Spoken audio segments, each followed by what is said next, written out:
Kişiler üzerine trafik meselesini işe yaxşırtalar. Şunday tema belgilendi.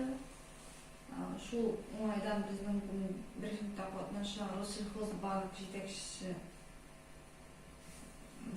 Serkan Daniel Ravkatovich и Akbars bankning menejeri Luiza Nurshayeva qizi Pozitivova. Birinchi so'zni endi Daniel sizga berib ketsak, Rossiyxozbankda bo'lgan programmalarning shortlarini siz xalqqa tanishtirib ketsangiz edi.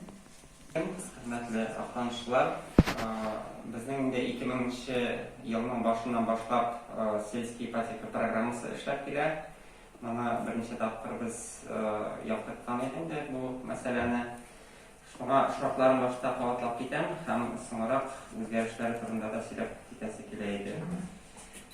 Tip şartları indi bunun 3 milyonga şartlı biriler. Selskiy ipoteka bu avul jirliginden yurt yoki fatir satib olishga bo'ladi ham shulay yurt tuzirga 3 milyonga qadar ipoteka olib bo'ladi. Srogi 25 yilga qadar protsentning stavkasi 2,7%dan boshlab, tip stavka shu 2,7 bo'lib turadi bizning. Birinchi kiritim первоначальный взнос 10%dan boshlab ham bu kredit olishning yoshi 21 yoshdan boshlab 65 to'lgancha to'lanib bergan deyishindi. Shulay sozayimchilar привлекать bo'ladi bu kreditga endi. Tip shortlari shu bo'lib turadi ham bizning oktyabr oxiridan azroq yangiliklar kirdi bu programmaga endi. Bizning ilk agarda ish o'rnidagi so'nggi ish o'rnidagi staj 6 oy bo'lsa, hozir 3 oydan принимать etamiz zariflarni. Anlari refinansирование produkti chiqdi. Agarda klientlar endi 2020-yilda boshqa banklardan kommersiya stavka bilan ipoteka olgan bo'lsa, ana shu program bo'yicha 2,7% bilan refinansировать etib bo'ladi. Ham birinchi kiritimga materialskiy kapitalni qo'llanib bo'la boshladi. Bizning bu yangiliklar kirgandan so'ng Ondan so'ng bizning administratsiyadan akt о пригодности жилья degan dokument so'raydi edik biz. Заявка berganda hozir ana kelishuv tuzilgandan so'ng bersalarda bo'ladi. Ham bizning notarial доверенность bilan kelishuvlar tuzuv ruxsat etila boshladi bu yangiliklar kirgandan so'ng. Ham 2021-yilda bizning tag'in o'zgarishlar kirajak. Ko'p fatirli yurtlardan fatirlar sotib olganda ko'p fatirli yurtning 5 etajdan yuqoriroq bo'lmasga tegishli bu fatirli yurtlar. Lekin qanday cheklamalar yo'q, hozir shular kirajak 2021-yildan endi. Ham bu programma negizida sotib olgan yurtga sotib olish endi bunda propiska vakiliga tegish bo'lib turadi endi. Bunisi to'g'ri 2021-yildan kirajak bu yangilik bizning. Bizning shulay ko'pdan tugul свое жилье degan ekosistema ishlab ketdi. Bu endi bizning sayt osha klient shulay заявкалар bera oladi ipotekaga, unda подбор недвижимости bor, shitlab qara oladi. Ham turdan-tur заявка jibera oladi endi. Shulay selskiy ipoteka ham boshqa turli ipotekalarga endi. Bizning shulay trafni yaxshitirgan потребительский kreditlar bor endi. Avantajli ozgina o'zgarishlar kirdi. Bu bizning 250 mingga qadar berilgan bir kreditning summasi 5 yilga qadar protsentning stavkasi 3%dan 5%ga qadar.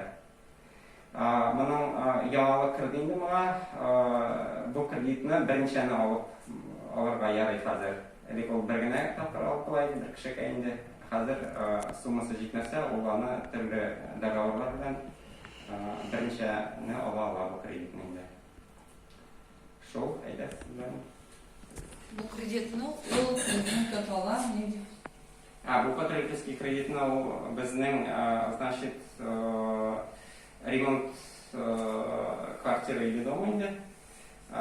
Ham suv kirtirga, o't kirtirga, отопление kirtirga, gaz kirtirga, то есть коммуникациялар ishlariga tuta oladi. Жилое помещение обязательно. Гаражlar nega tuta bo'lmaydi. Ham подрядная организация qo'shiladigan ish. Подрядная организация orqali ishlarga tegish, ham dokumentlarni kreditni предпринимательство сізге предварительный договор сметасын алып келерге тийиштүү. Әйге, аңсының теге шаблонлары бар, аңсын бүтінсін бере аламыз инде. Бұл потребительский кредитін бергенде инде организация аккредитация үтірге тиеш деген несі жоқ, а теге сельский ипотеканы түзгенде инде анда аккредитация үтірге тиеш обязательно строительной компании. Многоквартирных домах на территории сельских поселений с количеством жителей до 30 тысяч человек. А также приобретение жилого дома с земельным участком тоже на территории сельских поселений с жителями до 30 тысяч человек.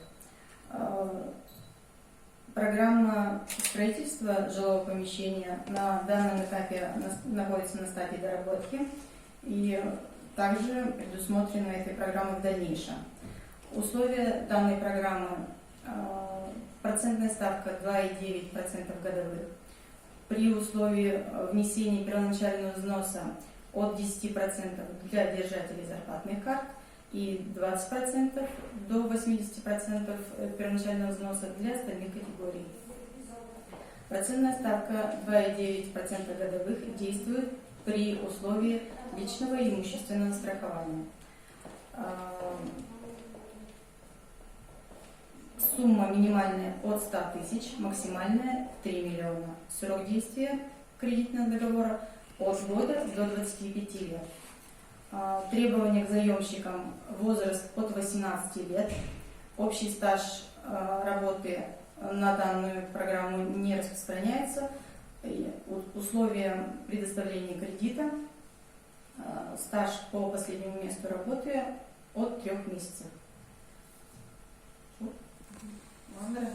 Реализация национального проекта 2020 yılda kırık gitti. Start alıp en birinci bank olarak Россельхозбанк отношения кредитно. Азербайджан вот так Барс подключился, дальнейшее планируется и Сбербанк өзінің условиялары белән бу программада катнашырга. Бу инде авыл җирлегендә яшәүче кешеләр өчен бик уңайлы программа. Чөнки 2,7, 2,9% белән бер банкта ипотека бирми, бер программадан да юк. Шәһәр җирендә инде минимум бу 6%-тан башлана. Мондый кечкенә процент белән ипотека алу бик выгодны дип исәпләйбез. Моның инде үзенчәлекләре бар, үзегез ишеттегез. Строительство жилья икән, это квадратная организация төзеп бирергә тиеш обязательно. Үзе кеше үзе бу акчаны алып төзегәнме, квартира алган чакта инде ансы җибәрә, квартира предварительный договор алып киләләр. Главное, по нормативу площади түләргә тиеш, бер кеше 18 квадрат метр. И шуннан соң ала икән, 2 кешегә 2-гә тапкырган, 3 кешегә 3-гә тапкырган. Шулай ук можно сатып алырга, уже әзер и есть квартира булмый икән. Бу очракта да кешегә бик уңайлы, бик җиңел. Безнең инде Акташ районында әзер өйләр дә бар, аларны да сатып алыла.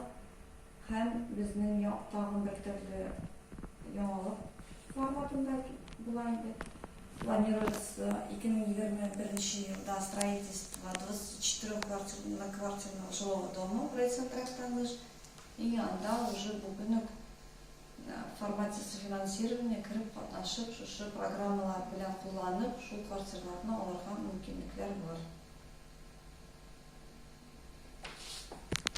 Хәзер арендадагы җир белән дә алып була дип. Аренда белән була, но тоже сроклары бар. 20 елдан күбрәк булган аренда.